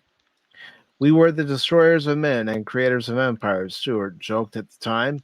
I think that generally is satire's role and has always been the rise and fall of civilization. Come on, Mike, speak. It's an easy word. You've said it many times before. Yep. At our whim. I'll poke fun at myself when I flub a line here or there as I'm reading. That's also supposed to be comedy, poking fun at yourself. Wow, what a concept. What? I know. What? Ridiculous. Ahead of his Monday return, Stewart also spoke with The Daily Show's Ears Edition podcast about why he wanted to come back now. If you want to be present in this world, you have to be present in this conversation, and you have to be as relentless and as tenacious as the counter narrative that is being formed. But it's being all formed by one side, John. He could just have his own podcast. I think it's more now about him than really coming back to the Daily Show. That he wants his influence in there. It seems pretty obvious. Well, what the hell you say? I know, but he doesn't have to come back. Obviously, it's just I don't know. How people's egos can be. So. Well, remember how the press acted when Obama came in for the first time, and they were absolutely convinced it was because of them. They made history. The media, the press. Which goes, well, if that's the case, then doesn't that count that you were campaigning, which is not part of what you're supposed to be doing, and in fact can be considered illegal? Yep. Yes. I just throw that out there, folks. Just throw that out there. Doesn't matter if you love or hate the man. Right. Are indifferent to the man. I mean, if you're so damn proud that you made history, and that's what they were saying, we made history. That should be problematic to anybody who watches a media that's supposed to be biased. And when it comes around to satire attacks everybody. If you're only going after one person, it's not satire. No. Yep. Well, look at what one side. It's that satire. Look at what the media did to slander people like Mitt Romney for the second election. I mean, I don't like Mitt Romney now, especially, but at the time, it was like they were just changing his words about how he only cares about the 1%. It was just ridiculous. This nonsense has been going on for years, especially against one party. Hi, Janet. You can guess. Yeah. Well, I remember they were all upset because I guess they put the dog kennel on top of the car when they went on vacations. His father did. It's like, oh, how horrible! But yet, when Al Gore's family kept their black servant in the car when they went in to eat, that's okay. Yeah, they're always usually hypocrites on this stuff. So, okay, you did it. You did it, man. This is your fault. The hell you say? I love it. It goes on to say so much of the information that we see now is weaponized. No, really? We already Shocking. Weaponized? No. Don't make me press that button again. it keeps taking exponential leaps, he said. It's not just the election, it's AI. It's the way that we've militarized all our conflicts. It all ties together to one larger idea, which is the form of government we love so much is an analog. I don't want to say dinosaur, but it is an analog, and the world now moves at an increasingly infinite digital pace. And reconciling those two things, I think, is the challenge of the moment for the people. On CBS Mornings, Stewart also spoke about returning to the cable program as the media landscape has changed since he left the Daily Show in 2015, with Burleson arguing that many young people are getting their news from places like TikTok and other forms of social media. Really? What kind of news can you get from TikTok? As someone who doesn't have a TikTok, can someone please explain that to me? Opinion news. That's about what you Opinion. Yeah, But the thing is- it's not. TikTok is not a news organization. Any news you see No. on TikTok is very much has to be with a Mount Everest size grain of salt. Well, yeah, especially when it's part of the Money the Pooh network, There's- if you know what right. I mean. Right. Well, there's Yeah. some. I don't know how much there is, but there's some good information on TikTok. Some, but I doubt most of it is good. But some out there, I think you're like, oh wow, I actually learned something. Or some people have some good opinions, and they're not going to just be like, well, it's not one way. We need to look at the whole story. I know the hell you say. Yeah. Wait, look at the whole story. Cash, what are you talking about? Well, Cash, there's a difference between that and actual, like, say, somebody who creates a TikTok just to report on breaking news. Right. You know. True. So I think that's the real difference, because one of them's an opinion, right, and the other and this one is news, know. right? Yeah, and I'm sure there's some of that out there. It's just and people will be like, "Oh, you can become very popular on TikTok." It's like I don't want to deal with TikTok person. I don't want to be popular that way. And you got to remember also, there's always a clean spot somewhere in the toilet. So I mean, so when you take a look at something like that, but the thing is a lot of news agencies, whether they are big name or are up and comings, they're abandoning a lot of the network stuff, and they're going to places like YouTube. They're going to places like Rumble. They're and I'm sure they try to use for that little quickie headline bursts on TikTok. So when they say that people are getting news, I mean, I get my news off my Apple TV at home. I don't, I watch NHK. I watch Airing out of South Korea. I watch all these other ones. One thing I don't really watch is our news because it's such a shit. All of them.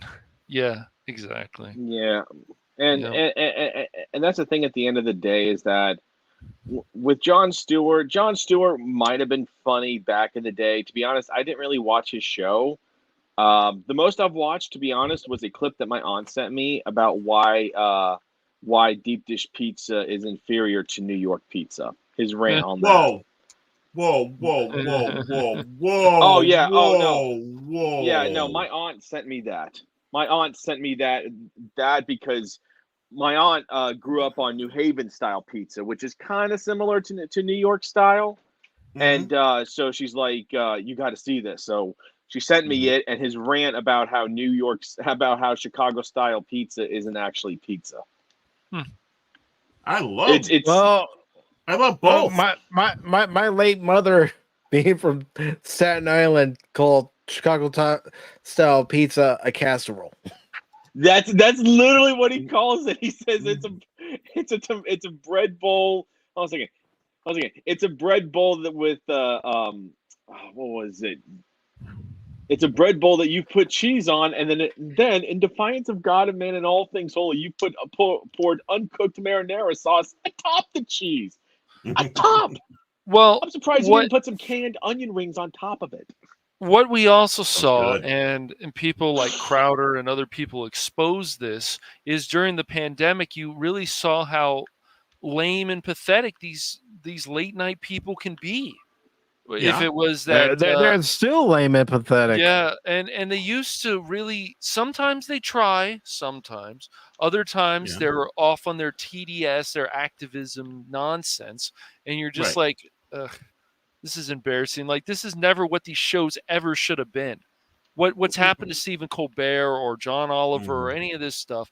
There's sometimes good information out there, sure, but most of the time it's this activism bullshit, and you're like, Yeah. I'm not. This is not what late night ever was. or None should of these No. talk shows, none of the movies, none of the No. TV series that we have were supposed to inundate us with our regular problems that we have in the outside Exactly. world. They were supposed to give us Right. a break Right. from all that. Right. And the interviewers come out just with these celebrities. They're the ones asking these questions. Like, the celebrities are not usually the ones saying, "Oh, well, this is how I feel about the world." It's these stupid interviewers from Entertainment Weekly and Screen Rant, other websites. Mary Sue, I'm sure, gets interviews with celebrities and all kinds of websites, media, that they ask these silly questions, and you're just like, ugh.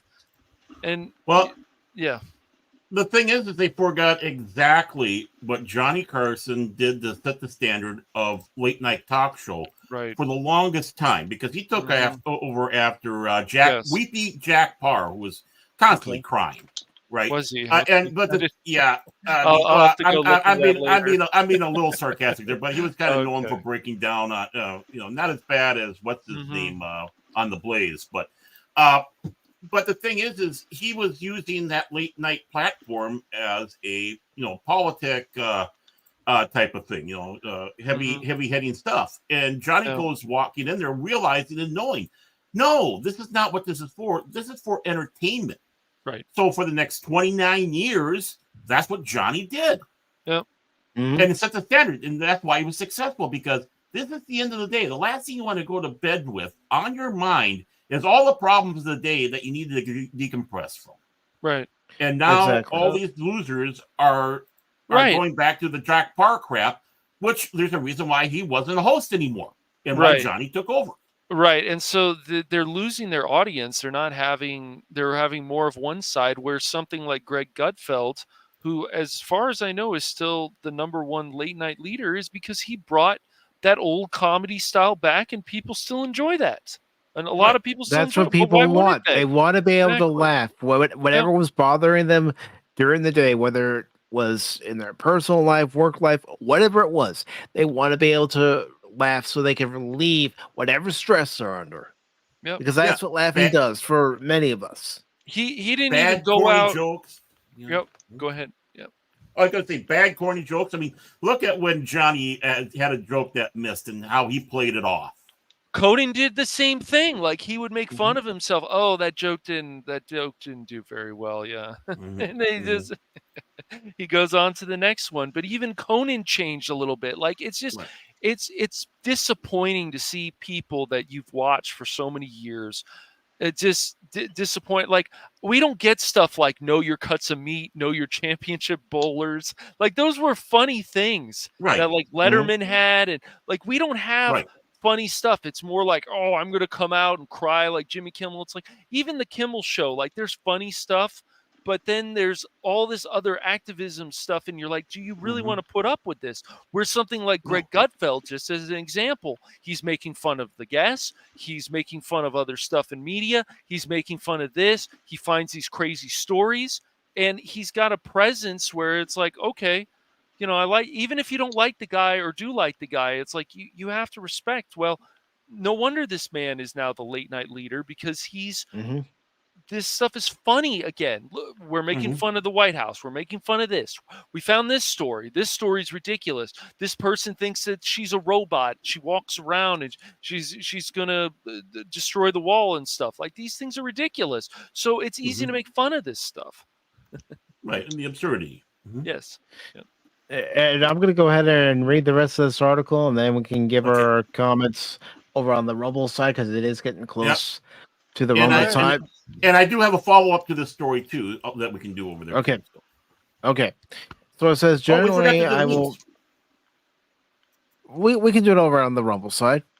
Okay. That's why All right, you YouTubers all right, need to come over to Rumble. No, that's why they need to come over to Rumble. See what I'm doing here? I'm titillating them now. You got to come to Rumble afterwards, folks. Come on.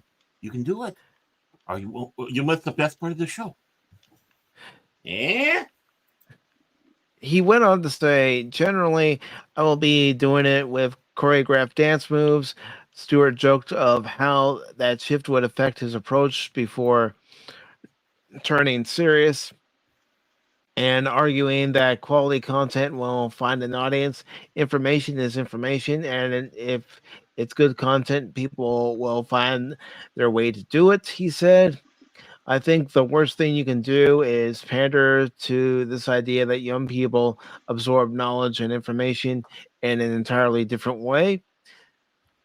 It was announced last month that through the 2024 election, Stewart would return as host of The Daily Show on Monday nights only, starting this past Monday, which was February 12th, also known as Lincoln's birthday. Not that we acknowledge it anymore. Mm. I could not tell a lie. Oh, wait, that's the wrong one. Never mind. The rest of the week, the series will be hosted by a rotating team of the show's correspondents, who include Jordan Klepper, Desi Leidick, Ronnie Ching, Michael Costa, and DeLucy Song. I don't know who any of those people are. I don't know. I can't tell you the last time I watched The Daily Show. You know what? Actually, no, I can. Come to think of it, it was when Justin Timberlake and Janet Jackson had their quote-unquote wardrobe malfunction during the Super Bowl in 2004. That's how long it's been. Yeah. You're just mad because she was wearing a pasty underneath.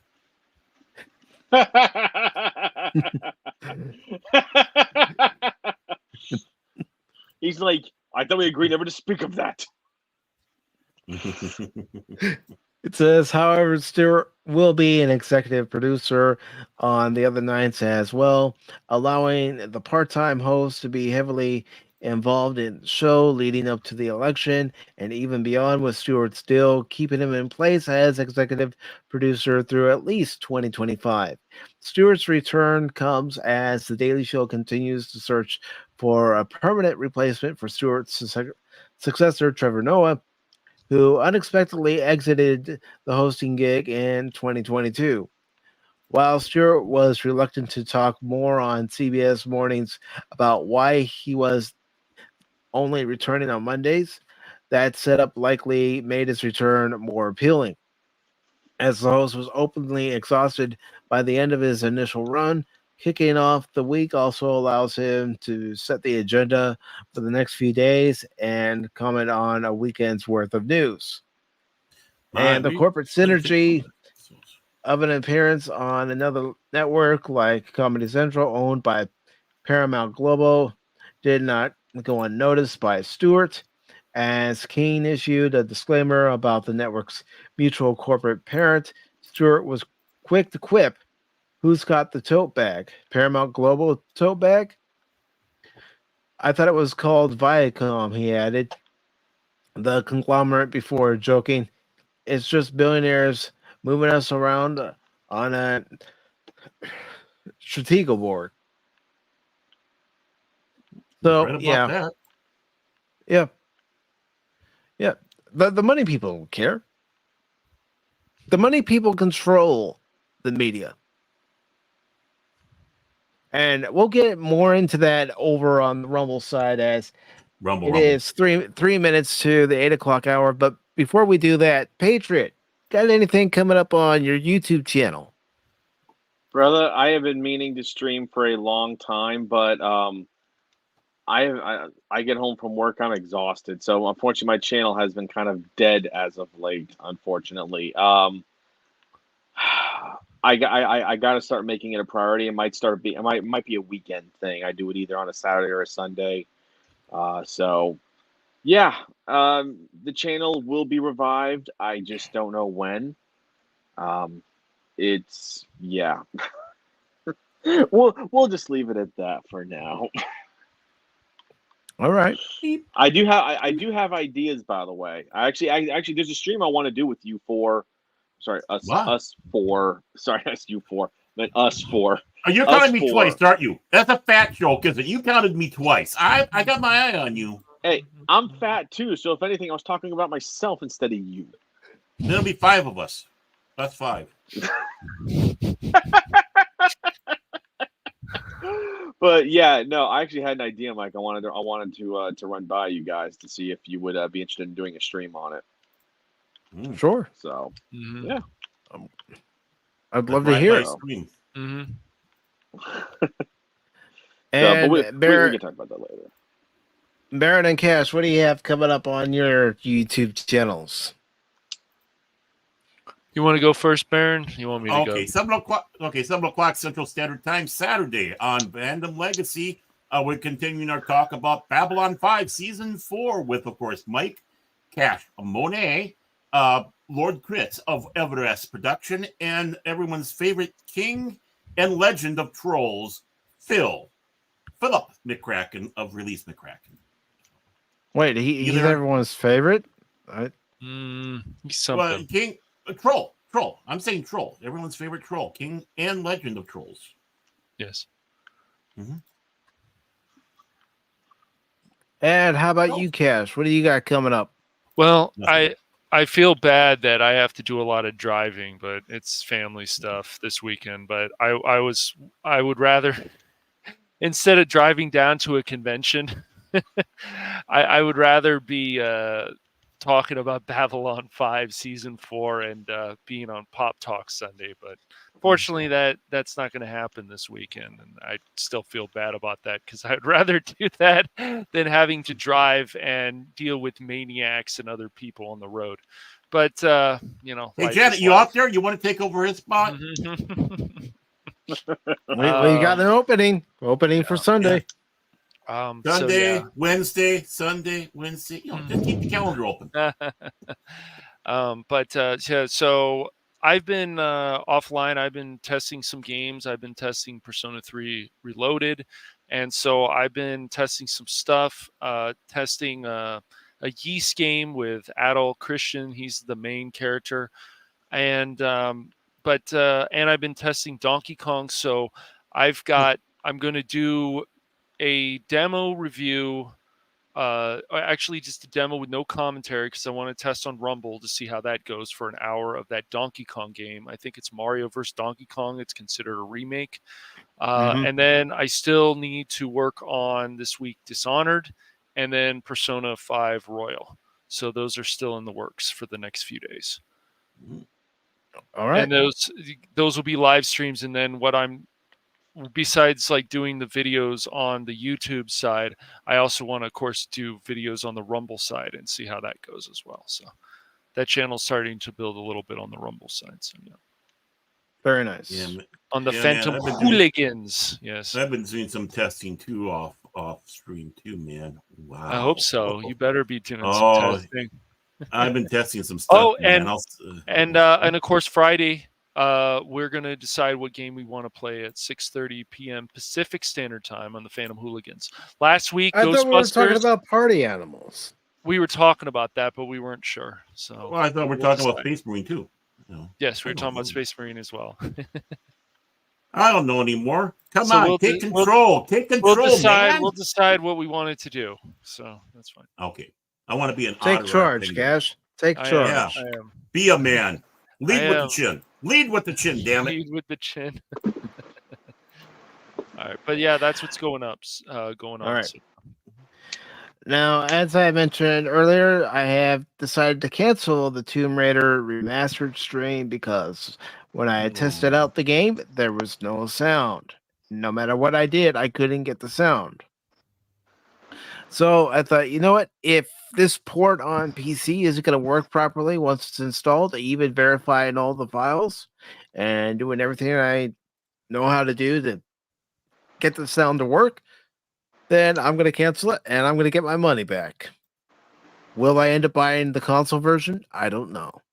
I don't know if I want to go through that hassle of buying a console version, to be honest. He's jaded, folks. But I will be with Cash and Baron on Friday. What game? Don't know. We'll all find out together.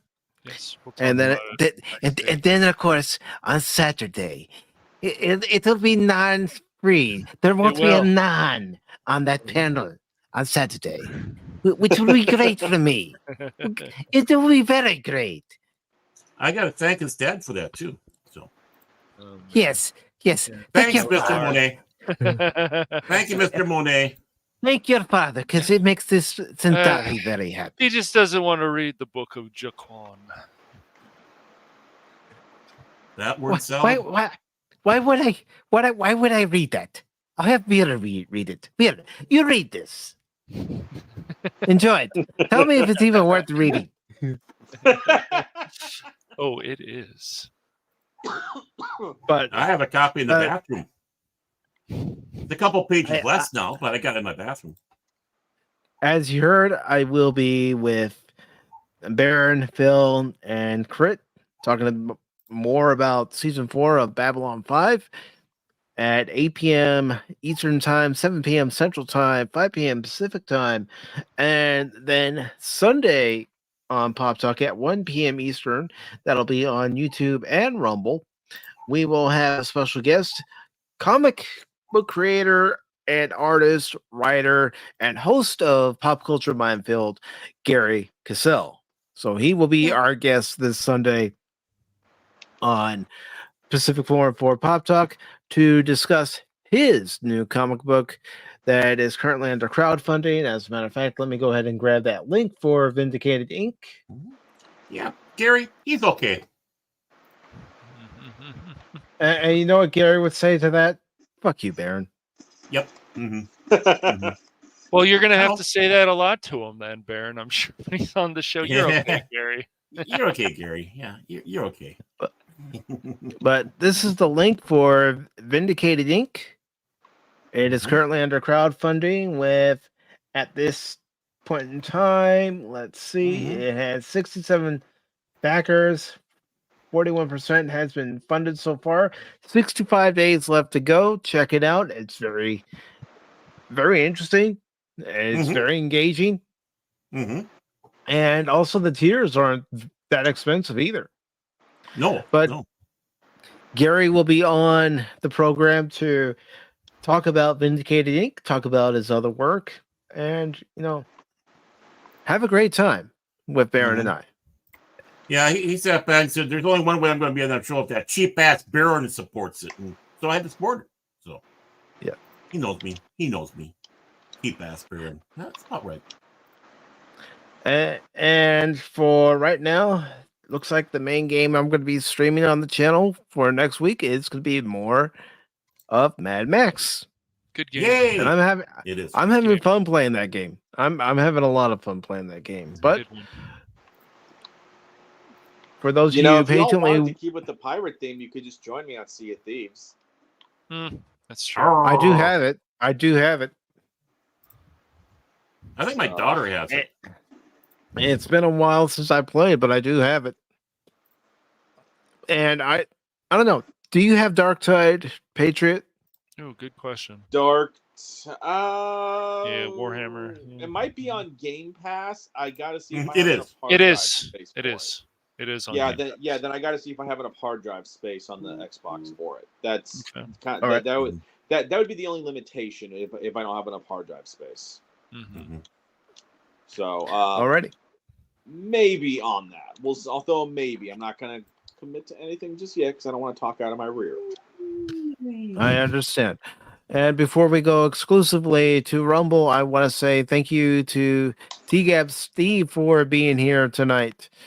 Also, Tim, also known as FKH 2005, Phil McCracken, the Troll of Trolls, and Janet from Another Planet.